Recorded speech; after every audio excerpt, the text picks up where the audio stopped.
Renuka. She has completed her MBBS from BJ Medical College, Pune. She has done her DCP and DNB at St. John's Medical College, Bangalore. She is the lab head for 5 clinical trials and co-investigator for 3 clinical trials. She was formerly lecturer at St. John's Medical College for 2 years. Currently, she is the pathologist and director at Chandray Institute Diagnostic Laboratory and principal of Nagaratna Paramedical College, Bangalore.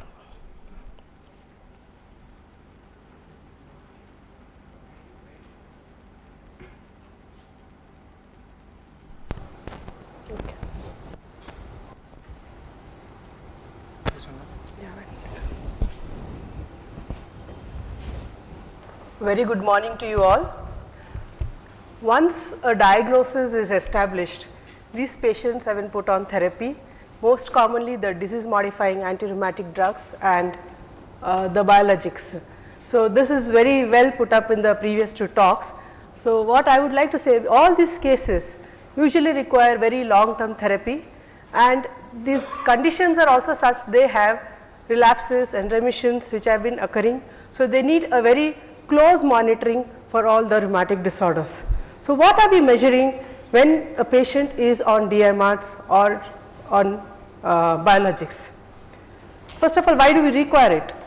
To monitor the response of the therapy, whether the patient is responding to the therapy that you have started. So this is done by the clinical measures like the disease activity score for say SLE disease activity score or a DAS20 or a health assessment questionnaire, whatever could be the clinical measures. I would be focusing mainly on the laboratory parameters, and one is the laboratory parameters for monitoring the response to the therapy, to monitor the side effects of the drugs and to recognize the complications if any at the earliest. The various lab parameters which are available, which are called as acute phase reactants, which are present for monitoring a disease like inflammatory disorder like rheumatic diseases. Excuse me. These acute phase reactants could be either a positive acute phase reactant or a negative. What I mean by positive is when there is a rise in the acute phase reactant initially of more than 25% of the normal value, and those negative where there is a fall. So ESR, CRP, fibrinogen, LDH, ferritin, there are a lot of acute phase reactants, a lot of parameters which come into the role whenever there is an inflammation. Next is to monitor, we use parameters like CBCs, urine routine, creatinine levels, complement levels, dsDNA and so on. I will just go into the details of all of them. These are the acute phase reactants. As I said, this is a graph just to show that how the CRP and serum amyloid are usually seen in the very early phase of inflammation, whereas the other parameters like fibrinogen, haptoglobulin, all of them increase over a period. Transferrin and albumin will usually come down. So these are the negative acute phase reactants is what I said. Of these parameters, the one which is most commonly used in clinical practice is ESR and CRP.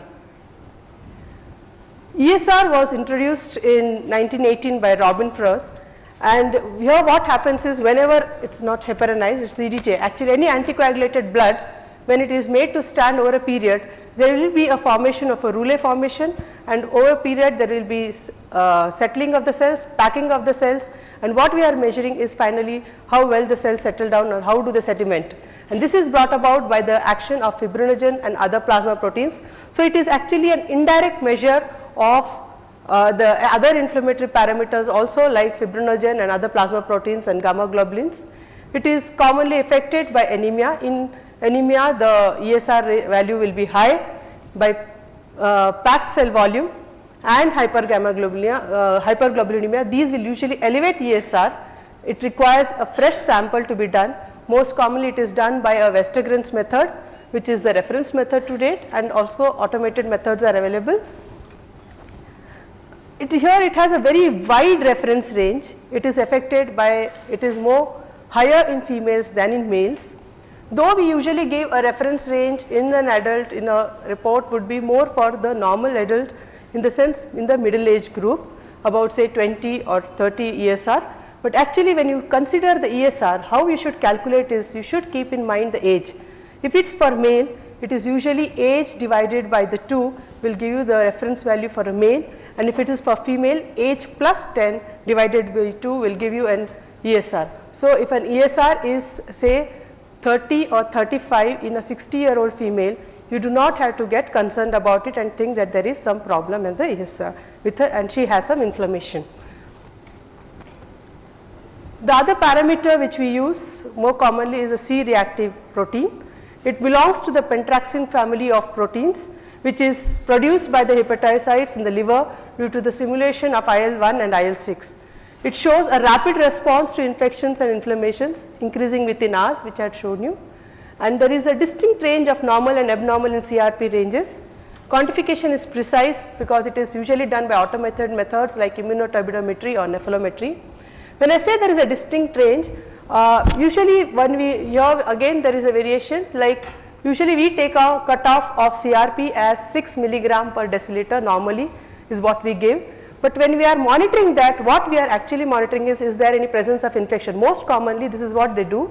So they, and when we are looking into it, so but there are a lot of literature which says that in other conditions, in inflammatory disorders where the CRP would be say in a rheumatoid arthritis, it would be in the range of say from 3 to 6. So that means if you take a cutoff value of 6 milligram per deciliter, it might seem that it is not really high, but there is no very well established thing. We are working on that particular aspect and probably will be able to put it across in our next session. When it comes to CRP and ESR, CRP begins to rise as I said within 4 to 6 hours of stimulus, peaks within 36 to 50 hours and returns to normal in 3 to 7 days following resolution of inflammation, whereas ESR shows a much slower response, taking up to a week to peak and up to several weeks to return to normal. So if you want to know the immediate whether the patient is having an infection, then CRP would be a better measure of inflammation than ESR for acute. So how do they differ? Basically ESR and CRP.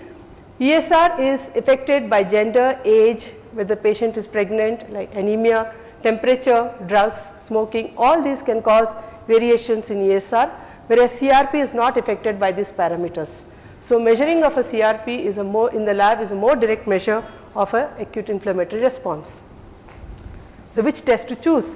Because ESR is the one parameter but which is most commonly used for monitoring the conditions. Though ESR becomes one of the diagnostic tests, one of the tests which is used in the initial diagnostic workup of conditions like polymyalgia rheumatica.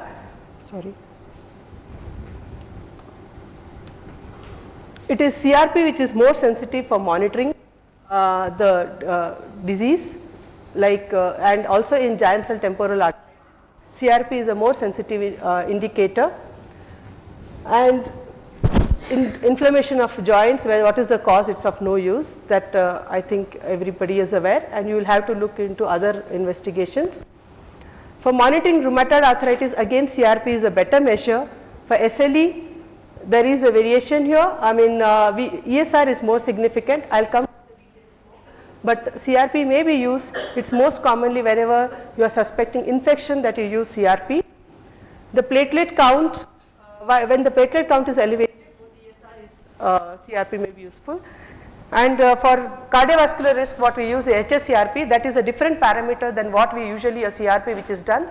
A high sensitive CRP is more commonly increase in physiological increases like exercise, and sometimes also in cardiovascular conditions like blood pressure, hypertension, or any other cardiovascular risk factors are present. So that's the time when you have to use HSCRP and not CRP.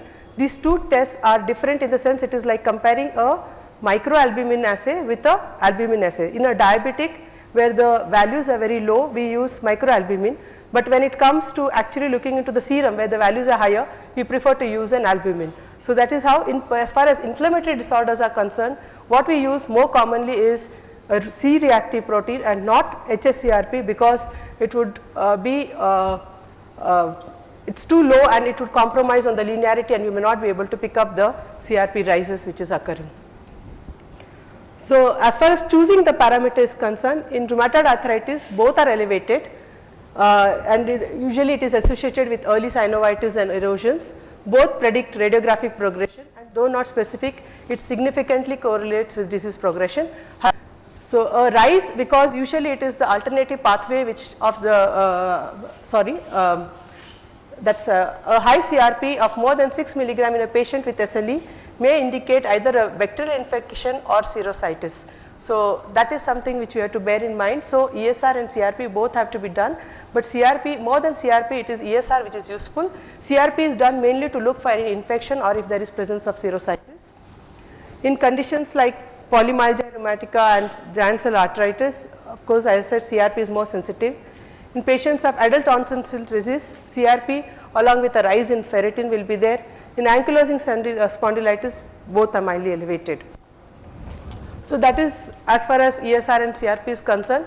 We have one paper actually recently which we have worked on and we have presented in the IRA conference, and where we also felt that CRP was a more sensitive indicator, and it is because not affected much by the PCV and hemoglobin values. Coming to the complete blood counts, usually hemoglobin is decreased in all these cases. It might further decrease while monitoring the disease.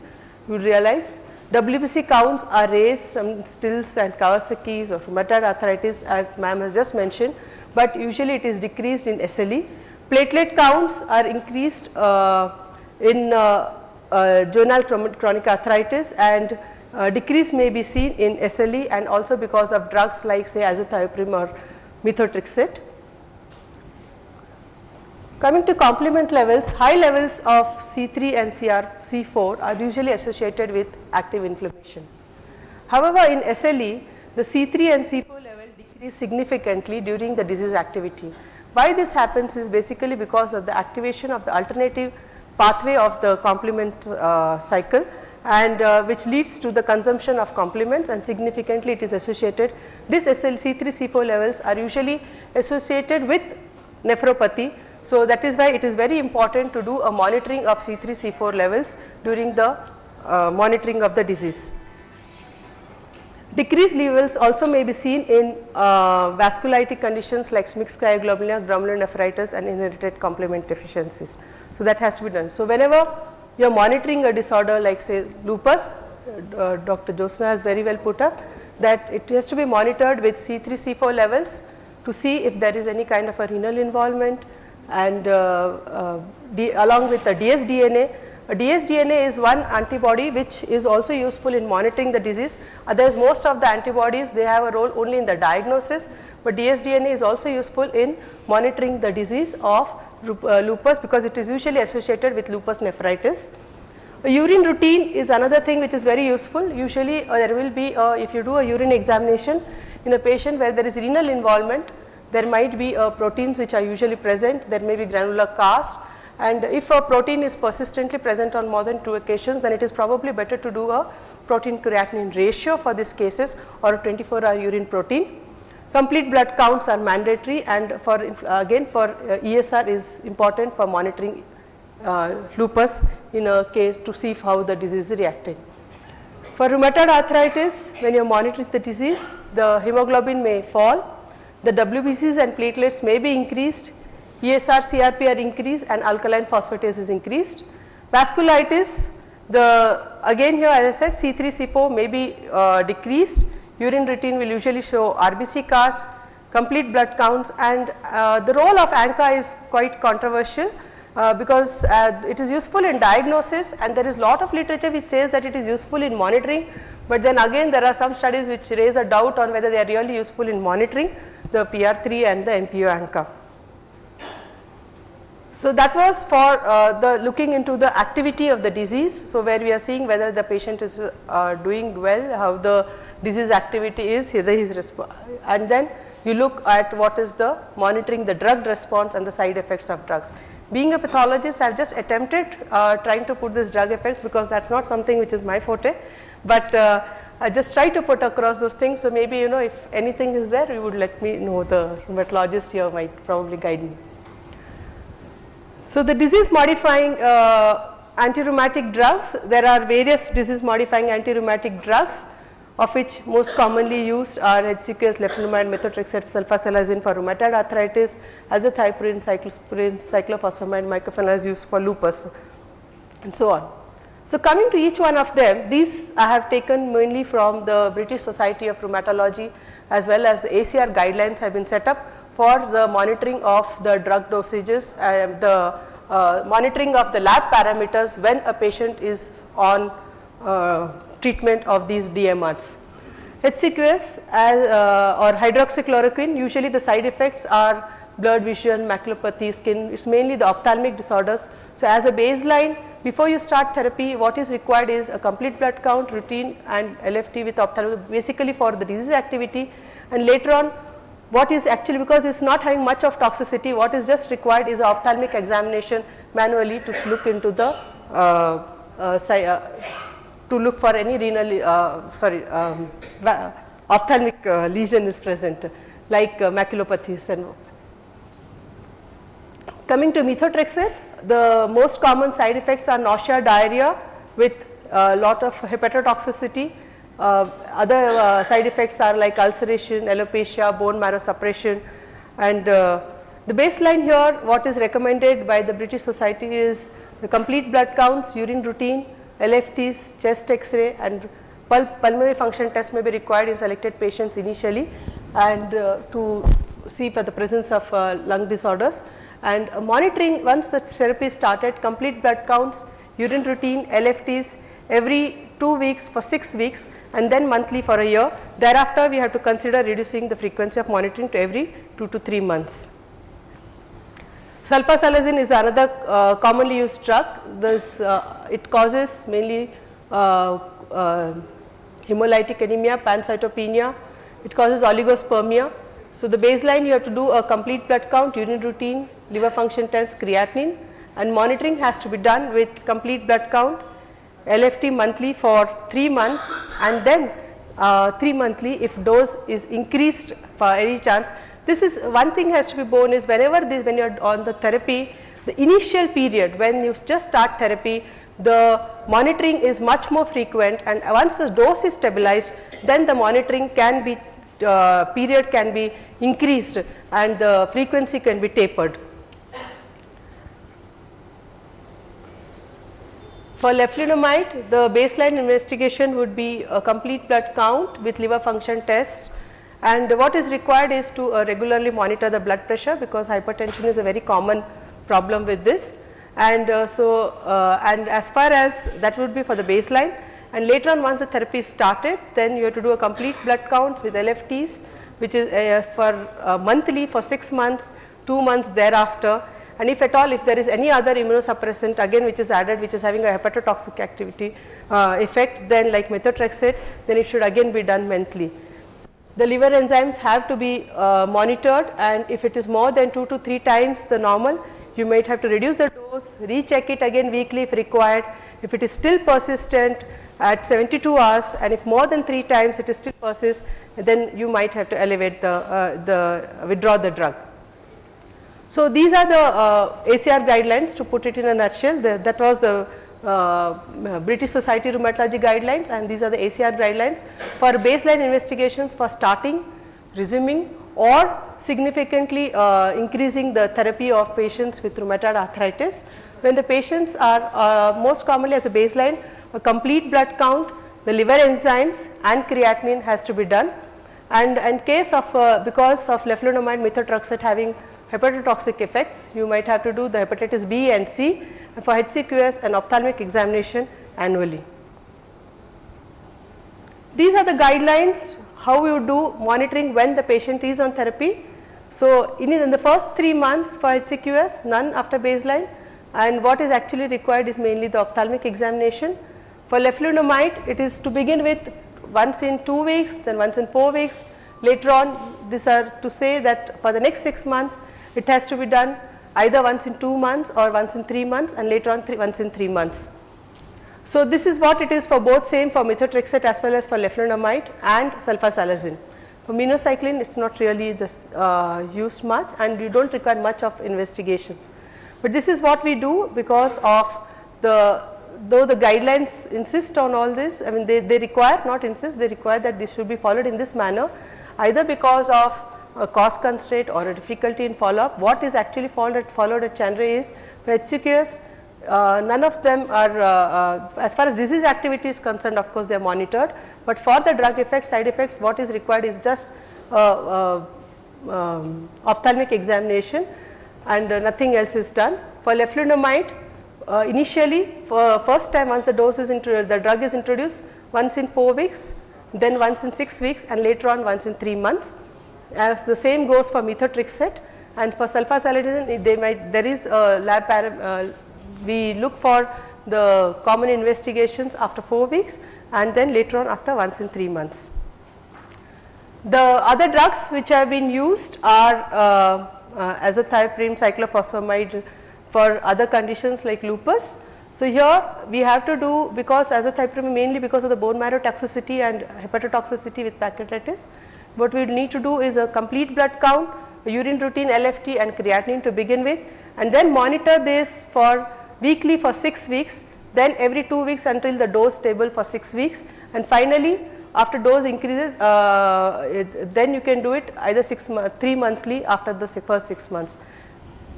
Of course, if the dose increases, as I said, you have to monitor them continuously. Whenever there is an increase in the dosage, you feel the drug dosage is not adequate, then you might have to increase the frequency to check whether there is any kind of a problem which has occurred, any side effect, any drug reaction has been there. So that has to be monitored. At Chandra, what we do is actually fortnightly for the first 2 months we do, then once in 2 months for 6 months, and then only for once in 3 months.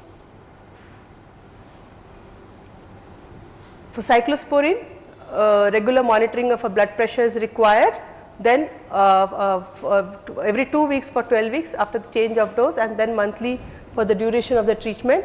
These are the pre-treatment tests done by monitoring of blood pressure, creatinine, potassium, because it is lipids, and full blood counts and LFTs have to be done initially, followed at each monitoring by creatinine, potassium levels, a lipid profile, a full blood count, and urate levels.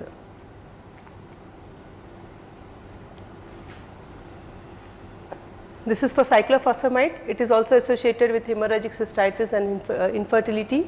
So we have to keep it should be used carefully, and you have to do a complete blood count, a urine routine, a liver function test, and a chest X-ray to begin with, and later on we have to do it weekly for 2 weeks, fortnightly for 2 months, and monthly thereafter.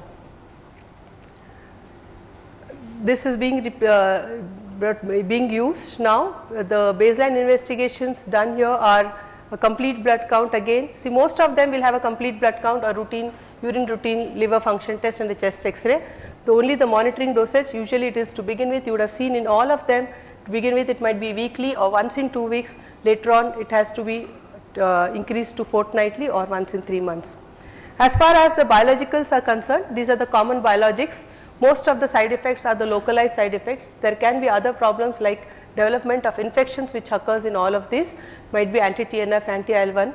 What is more important for all of them is initially whenever the treatment is started, to do a blood cell count and a skin test for tuberculosis, or a quantiferon assay may be done, and then with continued usage you have to do a complete chemistry, complete blood counts along with the liver function test every 3 to 6 months.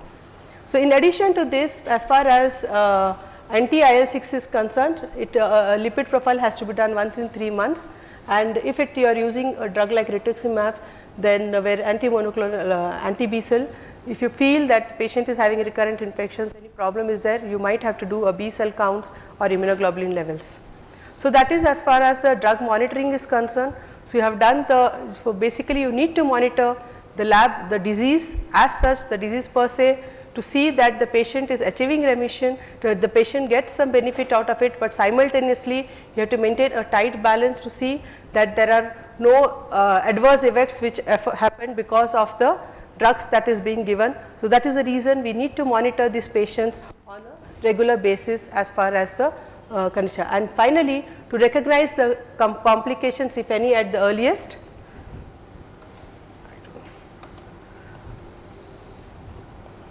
A very close clinical follow-up is required.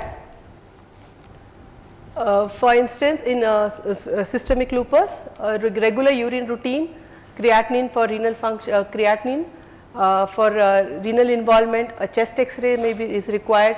Pulmonary interventions may be required if you feel that there could be a possible interstitial lung disease, or more than anything serositis, pleurisy, pericarditis, then you might need to look into the chest X-ray. That will help you. An ophthalmic examination would be required. In this is not complete, I mean you have to keep a very close follow-up clinically also to see, because these are the basic investigations what I have just mentioned, which we will do, because otherwise there is no sense for doing any test for say a neuropsychiatric involvement or any of those kind of manifestation. What will really help is only the clinical presentation, to ask the patient to report back at the earliest if they develop any kind of a problem or if they have infection. A rheumatoid arthritis, you might require an X-ray of the joints to look for erosions, a chest X-ray again to look for the lung involvement. Ophthalmic examination may be required because they develop very commonly scleritis, so you have to follow it up. For scleroderma, again more common, they have a chances of developing autoimmune hepatitis, so you have to follow it up with liver function tests once in a year at least, and if it is Sjogren's, of course the regular ophthalmic examination. For vasculitis, for creatinine and a X-ray chest. So basically what is required is a careful and a clinical lab monitoring, which helps in recognition of the early of the complications, minimizing the flares, side effects of medications, which can allow the patient to live a healthy and a productive life. Thank you. Thank you, Dr. Renuka, for that excellent talk on lab monitoring. Any questions from the audience?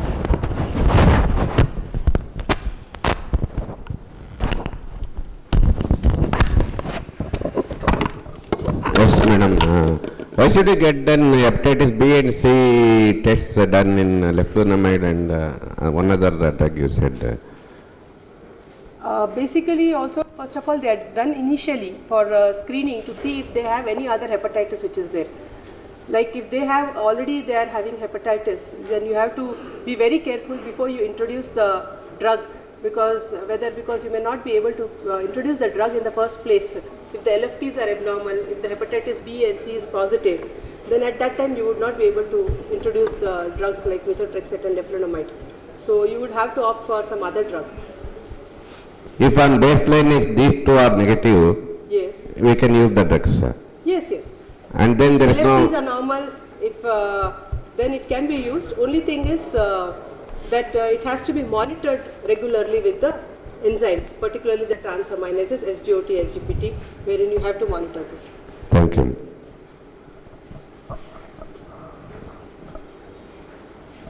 Conclude this first session of the day. Thank you, Dr. Renuka.